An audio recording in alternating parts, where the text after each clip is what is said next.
প্রথম বেঞ্চ থেকে শুরু করে শেষ বেঞ্চ পর্যন্ত যাব।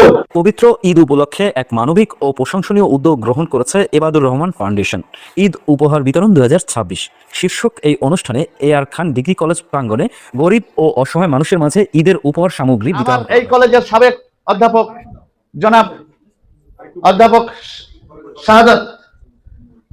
শাহাদাত সাহেব এই কলেজেই অধ্যাপক হিসাবে এক সময় চাকরি করতেন, কর্মরত ছিলেন এবং অত্যন্ত সুনামের সাথে তার কর্মজীবন শেষ করে এখান থেকে আবু হুরায়রা প্রতিষ্ঠানের সম্মানিত সুপার হিসাবে সেইখানে আবার নিয়োগ পেয়ে সেইখানে যোগদান করে। যার কথা শুনলাম জগন্নাথ কলেজের ভিপি, নিঃসন্দেহে আমার দুইটা সন্তান এর একটারও বড় হবে না।